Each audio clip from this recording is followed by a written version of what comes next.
Assalamualaikum warahmatullahi wabarakatuh. Alhamdulillahirrahmanirrahim. Kita panjatkan puja dan puji syukur kita kehadirat Tuhan Yang Maha Esa, karena atas limpah rahmat-Nya kita masih diberikan kesempatan untuk beraktivitas kembali seperti yang kita laksanakan pada hari ini. Sholawat serta salam kita haturkan kepada junjungan kita baginda Nabi besar Muhammad SAW dan para sahabatnya. Pada pertemuan kali ini saya akan melanjutkan dari pembahasan tentang validitas dan reliabilitas. Saya sudah menjelaskan tentang validitas, yaitu menggunakan beberapa cara. Ada dua cara yang sudah saya sampaikan mencari validitas instrumen. Untuk yang sekarang kita akan bahas tentang reliabilitas atau melihat tingkat reliable dari instrumen penelitian. Biasanya yang sering kita gunakan dalam penelitian kuantitatif. Masuk pada contoh yang sudah saya jelaskan ya. Ini kita sudah mencari validitasnya, sekarang kita akan bahas reliabilitasnya. Di sini ada contoh seperti yang pertemuan yang pertama saya menjelaskan validitas ya. Judul penelitian, hubungan motivasi belajar terhadap prestasi belajar matematika. Jadi bisa dilakukan penelitian di SD, SMP, ataupun SMA, ataupun mungkin di perguruan tinggi. Jadi yang pertama kita menentukan variabelnya. Yang pertama variabel motivasi atau motivasi belajar itu variabel X. Yang kedua prestasi belajar itu variabel Y. Untuk mendapatkan data tentang motivasi dan prestasi belajar, motivasi kita bisa menggunakan angket atau kuesioner. Tentunya sudah saya jelaskan pertemuan validitas ya, materi validitas. Contoh angketnya seperti ini ya. Ini contohnya, judul motivasi belajar. Variabel X-nya instrumen, variabel Y-nya prestasi belajar. Terus angketnya ya seperti ini, kita menggunakan skala Likert ya. Untuk rentang nilai 1, 2, 3, 4, dan 5 seperti yang sudah saya jelaskan pada pertemuan validitas, materi validitas ya ini ya. STS sangat tidak setuju, TS tidak setuju, N itu netral ya, artinya siswa itu bisa suka, bisa tidak, bisa setuju atau tidak setuju gitu ya.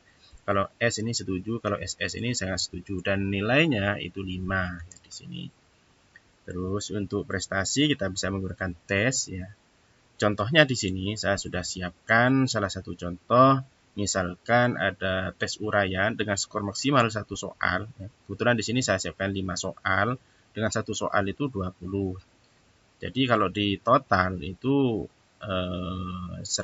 Jadi siswa kalau betul semua itu 100. Dan skor minimalnya biasanya kalau yang uraian itu tergantung dari dari seorang peneliti atau dari gurunya. Kadang-kadang dikasih nilai 5 meskipun salah, ada yang 10 ya. Dilihat dari gurunya dan sekaligus dari jawaban siswa. Ini contohnya. Terus kita masuk ke materi reliabilitas. Nah, instrumen dikatakan reliable, syaratnya pertama bisa dilakukan uji reliabilitas itu jika instrumen tersebut dikatakan valid. Nah, pertemuan tentang pembahasan validitas, ketika misalkan di sini ada 5 item atau 5 butir instrumen, ini harus benar-benar valid semua. Jadi 1, 2, 3, 4, 5 ini harus valid semua. Baru bisa dilanjutkan ke tingkat reliabilitas. Tapi kalau misalkan ada salah satu yang tidak valid, misalkan ini yang nomor 3 ini tidak valid, maka untuk uji reliabilitas cukup 1, 2, 4, dan 5. Jadi 3 ini diloncati atau diperbaiki. Ya, kalau saya biar tidak banyak pekerjaan karena keterbatasan waktu dan tenaga, sehingga yang nomor 3 saya abaikan atau saya hapus saja. Atau di dalam uji reliabilitas yang diuji cukup 1, 2, 4, dan 5. Yang nomor 3 tidak diuji. Karena apa? Tadi contohnya misalkan yang nomor 3 itu tidak valid. Ya. Di sini saya menggunakan dua cara. Sebenarnya banyak cara ya. Cuma yang saya tampilkan itu ada dua cara. Yang pertama uji reliabilitas menggunakan uji Cronbach alpha. Yang kedua, uji split half ya. Jadi Cronbach alpha di sini tidak jauh beda, sama. Artinya jika hasil dari CA Cronbach alpha di sini lebih dari atau sama dengan 0,70, maka instrumen tersebut dikatakan reliable. Atau yang di bawah, cara yang kedua ini sama ya, split half. Di sini jika hasilnya lebih dari sama dengan 0,70 itu dikatakan reliable. Atau dengan cara yang lain bisa kita gunakan R hitung dan R tabel. R tabel itu product moment seperti ini. Contohnya yang pernah saya sampaikan ke Anda. Nah, ini saya sudah siapkan R tabel product moment. Terus untuk yang cara yang kedua, ini bisa kita gunakan dua cara.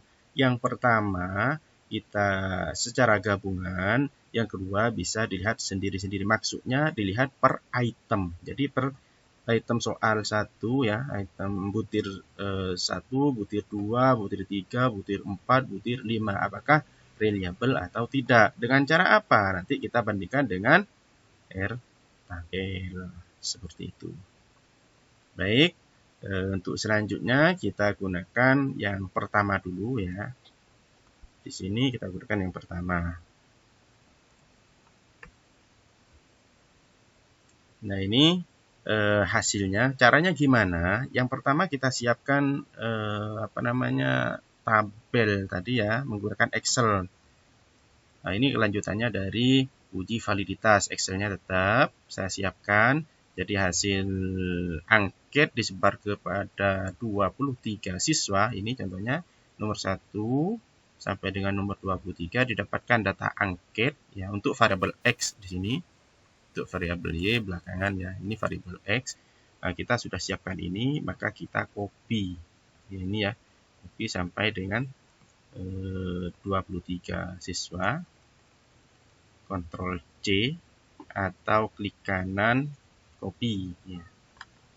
Di sini klik kanan copy, kita buka. Yang kedua kita siapkan aplikasi SPSS-nya. Nah, ini contohnya. Kita letakkan di sini ya. Jangan lupa di sini data, di bagian data ini kita klik, letakkan di sini Ctrl V atau klik kanan paste. Setidaknya di sini copy paste gitu ya. Nah, setelah ini masuk, ini kan masih belum ada keterangan yang jelas ini ya. Jadi di bagian variable view, nah di sini kita edit seperti biasanya.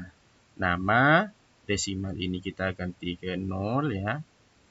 Nah, ini atau langsung pakai keyboard ya 1. Terus ke bawah ini desimalnya jadikan 0. Terus untuk name dengan label kita gunakan Excel yang tadi, disusun di Excel biar biar pekerjaan lebih cepat. Ya, ini. Seperti biasanya kita copy masuk ke ini lagi. Ya. Ini kita letakkan di sini, kita paste tadi yang di copy. Di sini juga labelnya samakan saja. Ya, biar sama ya. X1 ini maksudnya X ini variabel X, 1 ini item, nomor urut dari ini dari soal atau dari butir soal ini ya. Nomor urutnya kan 1, 2, 3, 4, 5. Jadi ada 5. Jadi nomor urutnya variabel X, item soal 2, variabel X, item soal 3, dan seterusnya. Terus bagaimana cara mencari data atau hasil data reliabilitas? Yang pertama kita gunakan Cronbach alpha. Caranya klik analyze ya. Terus cell reliability analyze, di sini kita klik. Nah, yang bagian ini kita pindahkan ke samping. 1, item 2, item 3, item 4, item 5. Untuk yang total tidak usah ya. Terus pindah ke bagian samping. Nah, ini ketika sudah pindah, maka kita setting yang ini. Ini kita menggunakan alpha ya, Cronbach alpha. Kita klik alpha. Setelah itu kita OK. Nah, ini hasil dari uji reliabilitas ya ini ya. Uji reliabilitas menggunakan aplikasi SPSS yang kita gunakan uji Cronbach Alpha. Yang mana ini ya reliabilitas. Maka kita cek yang di sini.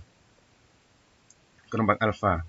Ternyata didapatkan 0,850. Kembali lagi ke tadi bahwa dikatakan reliable, instrumen itu dikatakan reliable ketika hasil Cronbach Alpha di sini lebih dari atau sama dengan 0,70. Sehingga ketika kita bandingkan antara 0 ya ini ya 0,850 dibandingkan dengan 0,75 itu lebih besar dari 0,70 sehingga dapat kita tarik kesimpulan bahwa instrumen 1, 2, 3, 4, 5 tadi itu dinyatakan reliable. Itu yang cara menggunakan Cronbach Alpha. Jadi caranya tadi saya contohkan lagi, analyze ya. Setelah itu cell, reliability. Setelah itu kita pindahkan X1 sampai dengan X5 karena di sini instrumennya ada 5. Kita setting di sini alpha. Setelah itu oke. Dan hasilnya seperti tadi. Ini yang kita ambil. Reliabilitas yang kita ambil yang bagian ini. Ternyata hasilnya 0,850. Ini cara yang pertama. Bagaimana dengan cara yang kedua? Nah, cara yang kedua, nah ini hasilnya ya. Cara yang kedua, caranya datanya sama, kita masukkan seperti tadi caranya. Masukkan data yang pertama, hasilnya ini kita masukkan. Yang kedua kita setting di bagian ini, di bagian variable view ya. 1, 2, 3, X1, 2, 3, 4, 5, dan seterusnya. Setelah itu kita masuk analyze, sama cell. Setelah itu reliability analyze, terus klik. Nah, di sini sama, ini kita pindahkan. Ini kan awalnya belum kita pindahkan. Nah, di sini. Yang kita pindahkan yang 1, 2, 3, 4, 5, yang total tidak usah. Kita klik, pindah di bagian ini, terus di klik bagian statistik. Ya. Klik, setelah itu kita jangan lupa ini kasih centang. Cell, if item delete ya. Di bagian ini continue.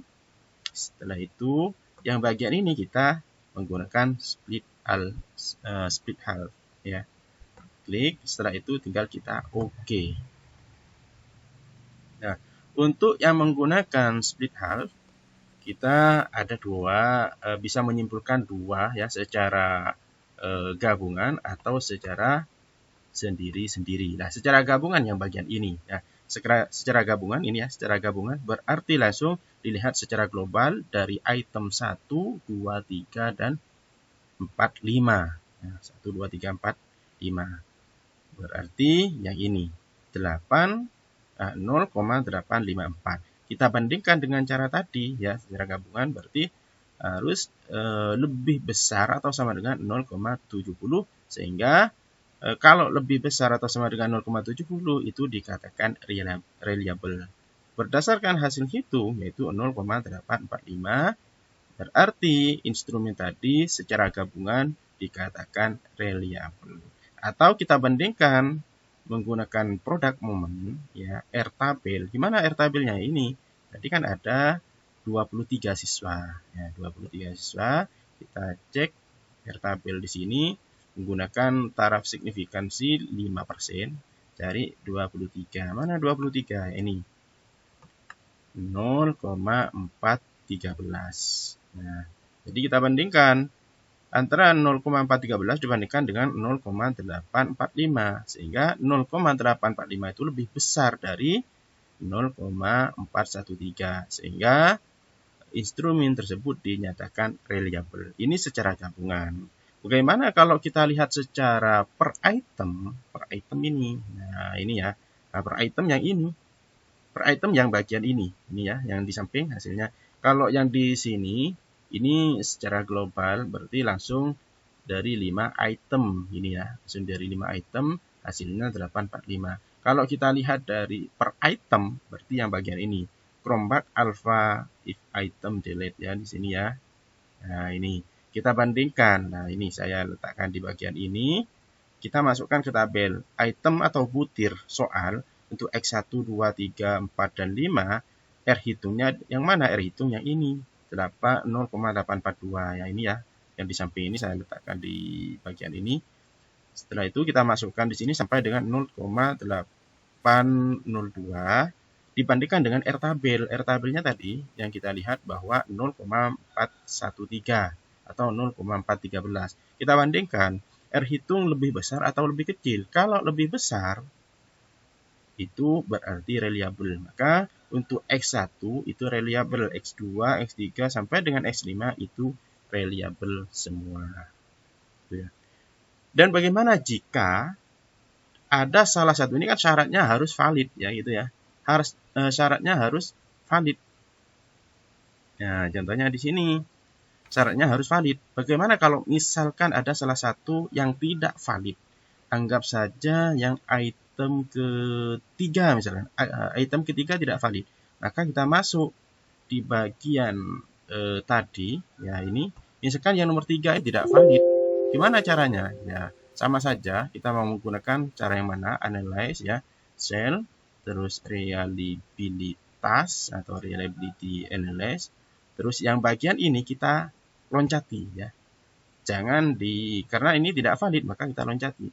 Cukup 1, 2, 4, dan 5. Karena 3 tidak valid maka tidak diikutkan untuk dianalisis. Caranya sama. Apakah tadi mau menggunakan kerombak alfa, tinggal kliknya ini, atau menggunakan split half, tapi syaratnya di sini statistik kita centang gitu ya. Baru setelah itu kita cek. Nah, contohnya misalkan kita menggunakan kerombak alfa ya. Kerombak alfa kita oke, kita loncati. Nah, ini ya. Yang mana? Ini yang di bawah. Ini yang ini. Kerombak alfa 0,793. Jadi 0,793 ini masih lebih besar dari 0,70 sehingga tetap dinyatakan valid. Gitu ya. Mungkin itu saja yang dapat saya sampaikan.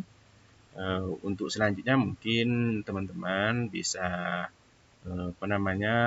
menguji validitas dan reliabilitas pada variabel Y atau prestasi belajar siswa. Bisa validitasnya bisa enggak salah satu cara ya. Tapi yang saya tampilkan di situ ada 2 cara. Reliabilitas juga ada 2 cara. Cukup satu yang Anda gunakan. Itu ya. Mungkin itu saja yang dapat saya sampaikan. Kurang lebihnya saya maaf. Mudah-mudahan bermanfaat bagi kita semua. Saya akhiri. Wabillahi taufiq hidayah. Wassalamualaikum warahmatullahi wabarakatuh.